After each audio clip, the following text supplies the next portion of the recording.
Le damos la bienvenida a la emisión número 72 del Venezolano Hoy a Pedro Pablo Alcántara, exdiputado de la Asamblea Nacional de Venezuela, historiador y analista como pocos, un analista agudo sobre la crisis de Venezuela, la crisis política y social que está viviendo Venezuela. El tema central de esta conversación con Pedro Pablo es un análisis sobre el liderazgo de Juan Guaidó en la presidencia encargada de Venezuela. Pedro Pablo, bienvenido al Venezolano Hoy. ¿Cómo estás? Un gusto poder conversar contigo hoy. Muchísimas gracias, Juan Ramón. Para mí un gran placer saludar a la gente tan valiosa y tan democrática del venezolano. Muchísimas gracias. Mira el reto que tenemos hoy, hablar del liderazgo de Juan Guaidó. Pedro Pablo, por eso es que yo decía, bueno, quiero conversar esto desde Caracas con Pedro Pablo, porque creo que hablando desde Venezuela y con toda la experiencia y tu conocimiento sobre la historia de Venezuela nos va a ayudar a poder desentrañar y hacernos preguntas que seguramente también se hace en nuestra audiencia. Pedro Pablo, ¿Juan Guaidó es un líder opositor o es el presidente encargado de Venezuela? Creo que esta pregunta requiere una pequeña aclaratoria de mi parte. Yo respeto mucho la institucionalidad, pero hay gente que duda y dice, pero Juan Guaidó es un líder opositor, no es el presidente encargado de Venezuela. Hay otros que dicen, es el presidente encargado de Venezuela, no es un líder opositor. ¿Tu opinión, Pedro? La Constitución vigente establece claramente que el presidente de la Asamblea Nacional, Juan Guaidó, diputado Juan Guaidó, asumiendo el 233 de la Carta Magna, ejerce las funciones de presidente interino de la República. Esa no es solamente una determinación de naturaleza constitucional, sino una respuesta de la democracia mundial que objetó en 1918 la pretensión arbitraria de Nicolás Maduro de hacerse elegir a la manera, al modo y con los mecanismos de abuso y de ventajismo que utilizó en aquel momento y que fueron desconocidos por la comunidad internacional, por la OEA y por un conjunto de naciones que advirtieron que estaba en camino una ruta absolutamente autoritaria. En consecuencia, al invocarse el 233, se pone en marcha un dispositivo constitucional y el pueblo de Venezuela tiene un presidente legítimo y tiene un grupo de usurpadores en otras funciones que han sido calificadas afortunadamente ya por un organismo independiente de derechos humanos de las Naciones Unidas como una acción continua que se expresa en delitos de lesa humanidad. De manera que Guaidó es el presidente interino de la República por la vía constitucional y es además un líder político con reconocimiento dentro y fuera del país. Pedro Pablo, ¿y a quién consideras tú le beneficia dudar de que Juan Guaidó sea el presidente encargado de Venezuela? Ese no reconocimiento interno en la propia Venezuela de no atribuirle y reconocer a Juan Guaidó que es el presidente encargado. ¿De dónde viene eso? Debo decirte que el único beneficiario de una política de tal naturaleza es quienes han venido minando y destruyendo el desarrollo de la democracia venezolana, tal como lo advirtió en su momento Hugo Chávez cuando dijo que su objetivo era demoler la Cuarta República. He aquí pues la Cuarta República demolida por Hugo Chávez y por Nicolás Maduro y por el conjunto de elementos que han venido cometiendo eventos contrarios a la Constitución y a las leyes internacionales. De modo pues que quienes puedan ejercer la duda tendrían dos razones. Uno, que no tuviesen conocimiento de los procedimientos constitucionales. Es oportuno un programa como este porque permite de manera clara y sencilla explicar que es una razón constitucional. Juan Guaidó no había emergido como aspirante a la primera magistratura y le correspondió, eso sí, asumir, y lo asumió en el momento crítico, y eso hay que reconocerlo, que él estaba dispuesto a que el dispositivo constitucional se desarrollara bajo su responsabilidad. No solamente responsabilidad de él, también de la Asamblea Nacional, única organización de origen legítimo dentro del entramado del poder público nacional. Las demás, subalternas o subalternizadas, no responden ni a la estructura constitucional ni a la vocación democrática del pueblo venezolano. Ahora, Pedro, como Juan Guaidó no ha logrado el propósito del cese de la usurpación prometida a partir del 23 de enero de 2019, hay una percepción o creencia generalizada de que Juan Guaidó no ha hecho nada. Incluso se ha generado, y lo dicen las encuestas, un rechazo hacia su imagen. ¿Qué opinas sobre esto? Debo decirte que el venezolano por naturaleza, angustiado como se encuentra al extremo, la situación que vive Venezuela hoy, nunca el pueblo históricamente la padeció, ni en la guerra federal, ni en la guerra de independencia. Y fueron dos momentos críticos.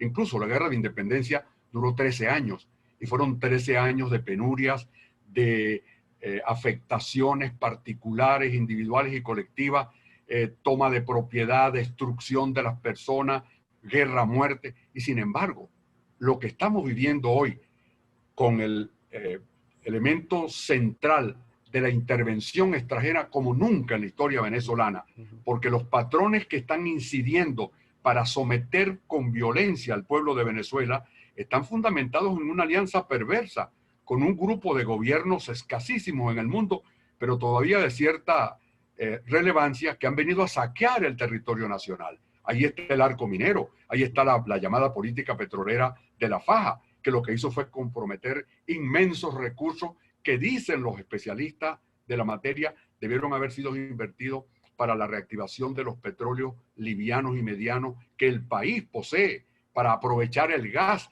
para desarrollar fuentes alternas, para proteger el ambiente. Y hoy Venezuela es una calamidad suprema.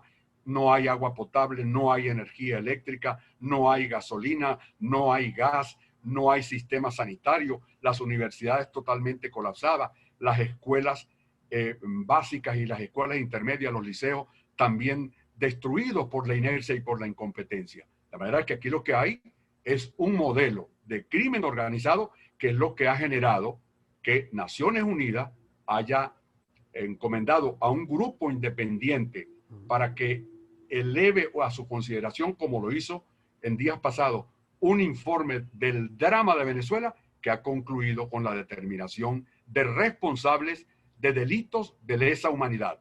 Y esos son Nicolás Maduro, el ministro de la Defensa, Padrino López, y el ministro de Interior y Justicia, Reverón. Están señalados y el destino de ese informe es eventualmente, como ha ocurrido ya en la historia de los crímenes de lesa humanidad, me refiero históricamente a los juicios de Nuremberg y luego a las actuaciones que ocurrieron tanto en Bosnia como en Kosovo, como en Siria, con responsabilidades para quienes han cometido esos delitos y son responsables, porque ese tipo de calificación delictual no solamente es absolutamente punible y no tiene en el tiempo perención alguna. Es decir, no prescribe.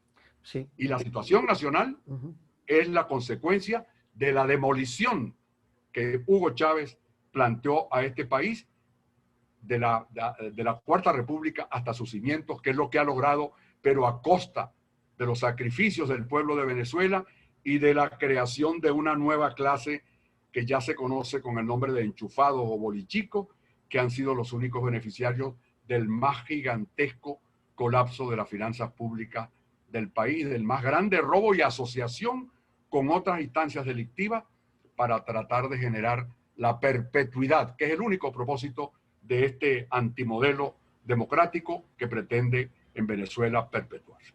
Interesante lo que estás mencionando, perpetuidad, que es una palabra clave para entender en el contexto que está viviendo Venezuela y a dónde lo ha llevado, el interés del régimen de Nicolás Maduro de perpetuarse en el poder, que ya lleva desde el chavismo 21 años.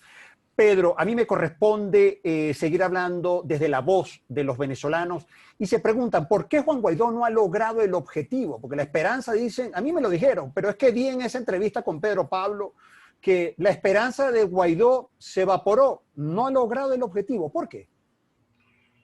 Juan Guaidó ha hecho un esfuerzo extraordinario acompañado por un conjunto de venezolanas y venezolanos, no solamente en la Asamblea Nacional, sino también en todos los estamentos de la nación. Si tú miras hacia el lado de los trabajadores organizados, los petroleros, los de la industria básica, los trabajadores organizados de las empresas privadas asoladas por este gobierno, los trabajadores del propio Estado.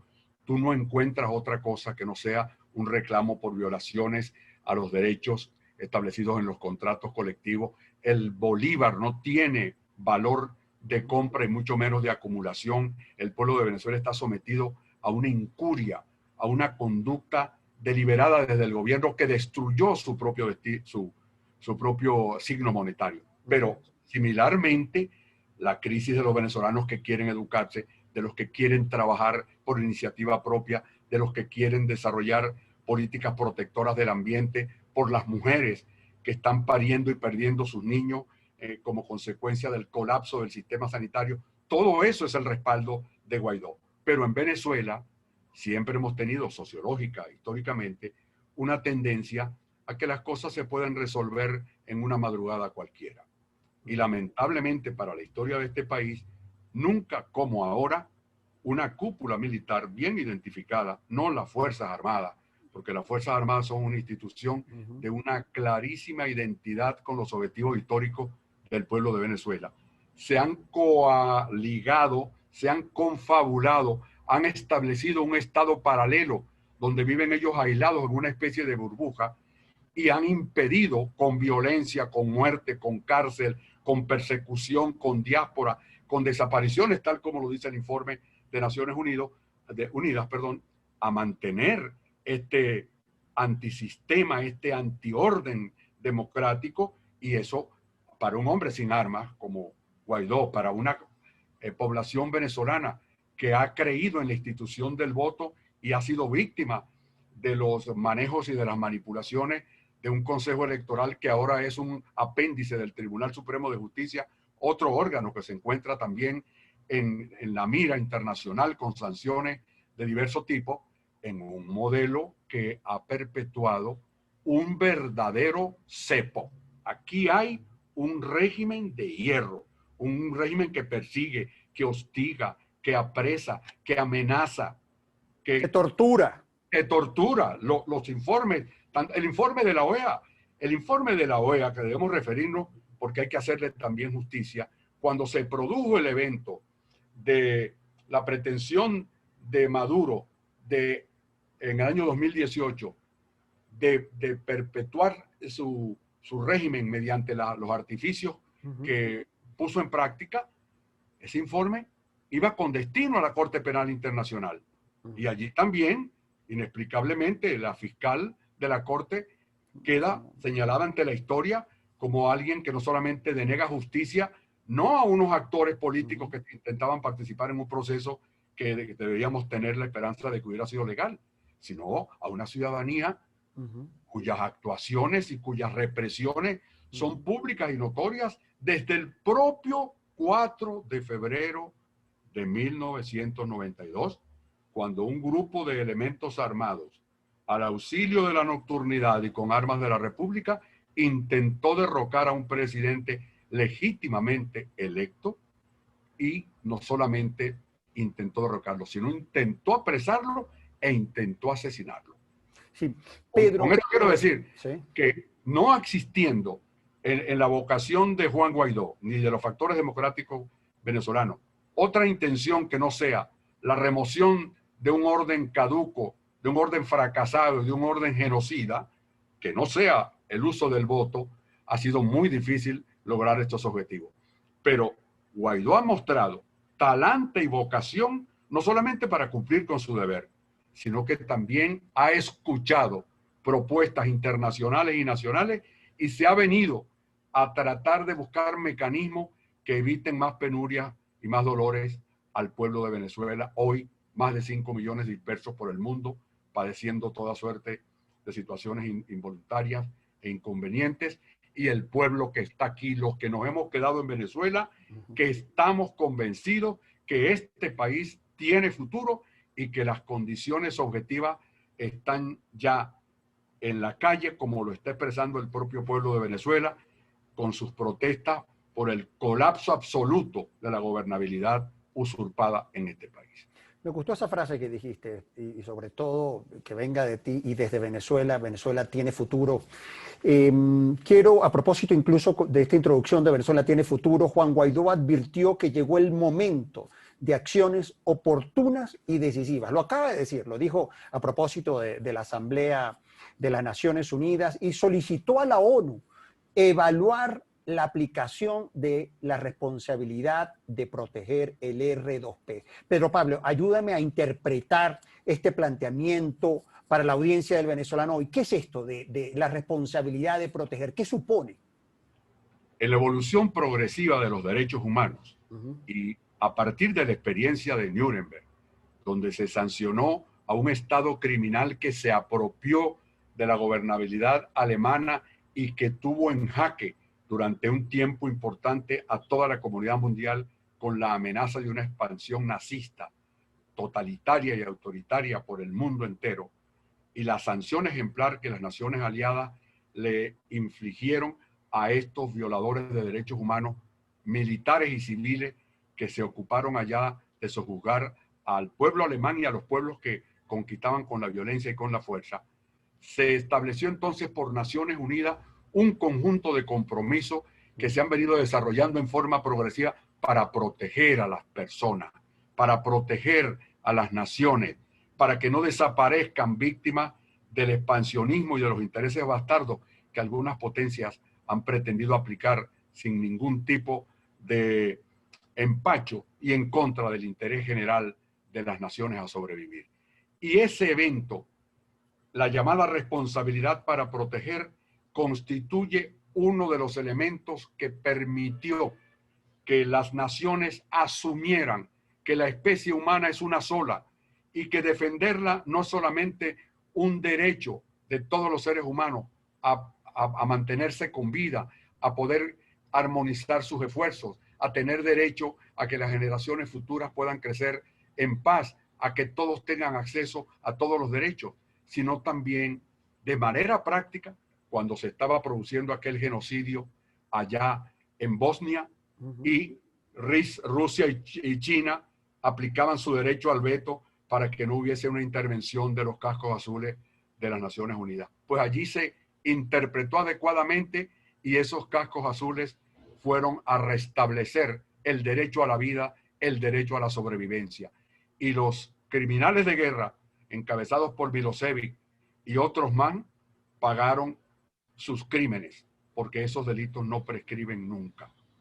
Sí, permíteme un inciso interesante lo que estás diciendo. Permíteme que quiero contribuir para que sigas tu explicación, porque según la ONU es la norma que busca prevenir y detener crímenes masivos de lesa humanidad. De lesa humanidad, exactamente. Cuando Guaidó asume, escuchando otras voces venezolanas, porque no es solamente la suya y la de los miembros de la Asamblea Nacional, aquí ha jugado un papel muy importante la Asociación del Táchira, ANCO, aquí ha jugado un papel muy importante María Corina Machado. Esta propuesta de solicitar la evaluación es porque precisamente tiene Naciones Unidas en sus manos este documento elaborado por la misión independiente que tiene 400 páginas donde se revelan con detalles todos los eventos que han ocurrido en Venezuela en los últimos años, que se han traducido en la comisión de estos delitos y en la impunidad. En consecuencia, ese documento es el punto de partida, no solo la petición de quienes hemos sido aquí de alguna manera víctimas de todos los desafueros que se han cometido desde que esta gente llegaron al control del poder. No, se trata de una comisión designada por una resolución de la propia Organización de Naciones Unidas que cumplió su trabajo, que en 6 oportunidades le solicitó a Maduro y a sus funcionarios ser recibidos para responder cuestionarios que forman parte de las denominadas investigaciones in loco, que son las que se realizan en los países cuando surgen diferencias de tal naturaleza, y que eran entrevistas que se iban a hacer a todas las partes involucradas, y que sistemáticamente se negó el régimen a responder, porque es una política que sigue la misma política cubana de pretender utilizar un concepto de modé, de soberanía, cuando la vida de los seres humanos no pertenece en particular a pueblo alguno, pertenece a todos los habitantes del planeta Tierra. En consecuencia, yo tengo esperanza fundada, y la esperanza constituye un elemento de profunda capacidad para movilizar a las naciones en búsqueda de justicia, de que se podrá resolver la situación en Venezuela de manera tal que el país pueda regresar a la búsqueda de la reconciliación mediante el gran instrumento de determinación de su destino, que es el voto. Sí, que es el voto. Pedro, a propósito de esta solicitud de evaluar en la ONU del R2P, como se llama, es importante también precisar y hacerse la pregunta que nos hacemos todos, ¿y ahora qué viene? A propósito de esta solicitud que ha hecho el presidente encargado de Venezuela, Juan Guaidó, porque efectivamente aplicar y ejecutar el R2P depende del Consejo de Seguridad de las Naciones Unidas. Y puede ser un proceso largo. Un poco tus consideraciones sobre esto. El pueblo de Venezuela es un pueblo que ha sembrado de libertades a la América. Y su ejemplo ha motivado a otros pueblos del mundo para liberarse de los yugos que los han pretendido oprimir de manera perpetua.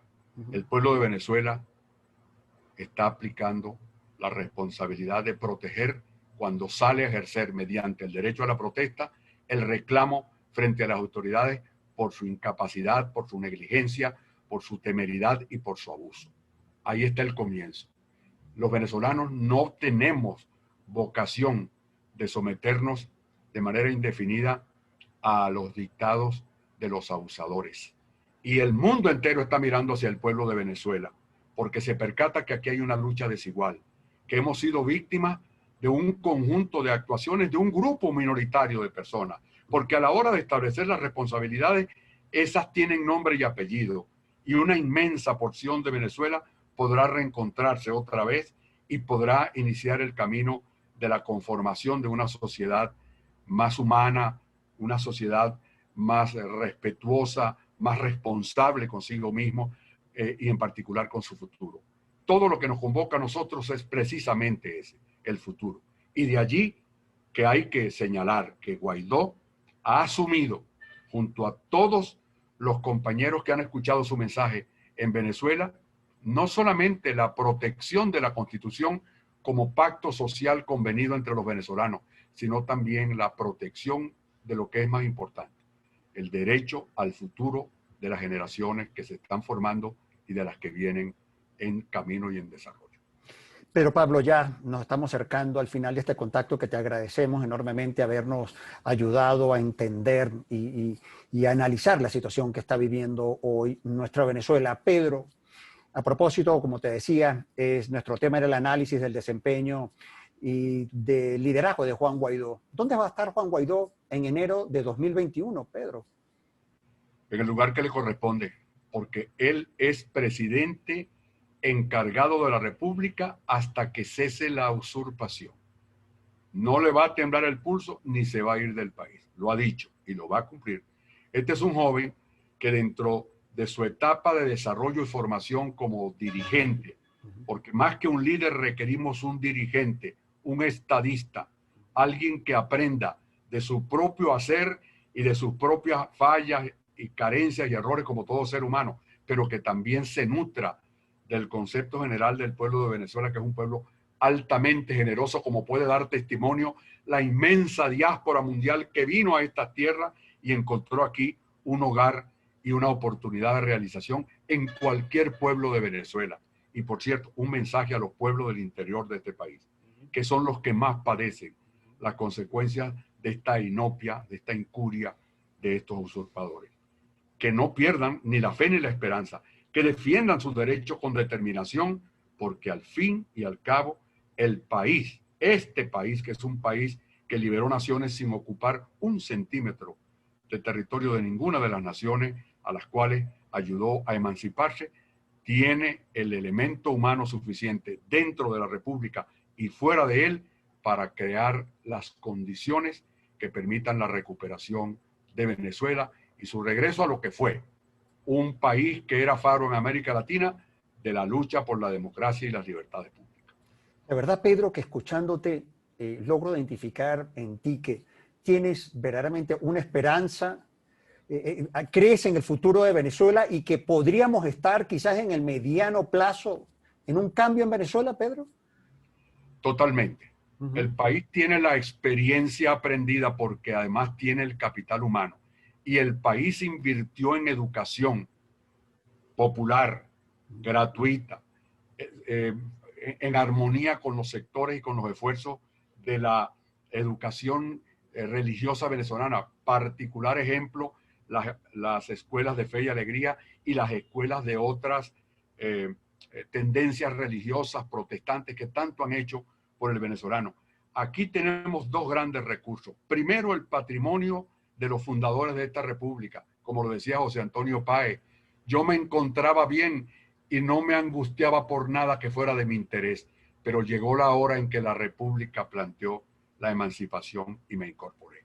Los venezolanos tenemos en la sangre esa vocación y quienes hoy, al auxilio del desvío y del error, han transitado por ese camino de pretender sojuzgarnos, van a entender más temprano que tarde que este es un pueblo que tiene una profunda vocación por la libertad y que lo que requerimos todos los venezolanos es ponernos de acuerdo en una articulación nacional que permita asimismo la integración latinoamericana, que nuestras relaciones con Colombia sean armónicas, de complementariedad como lo eran, que nuestras relaciones con Brasil sean exactamente igual, que nuestra apertura hacia el Mar Caribe, que es el Mar Nostrum de Venezuela, donde tantas relaciones favorables y positivas desarrollamos en el tiempo, nos convierta, como lo decía el Libertador, en el epicentro de lo que será una gran nación entre todas las naciones. Una gran nación entre todas las naciones. Me quedo con eso, Pedro Pablo. Quiero agradecerte en nombre de todo el grupo editorial El Venezolano, de mis colegas, editores y directores del Venezolano Panamá, Houston, Madrid, Miami, por haber concedido este tiempo y habernos acompañado en El Venezolano hoy. Pedro, muchísimas gracias. ¿Sí? Estaremos en contacto pronto, seguramente. Será un placer, Rosa Ramón, y un gran abrazo a todos los venezolanos. Urbit et Orbit. Urbit et Orbit. Gracias. Chao. Hasta luego. Un placer.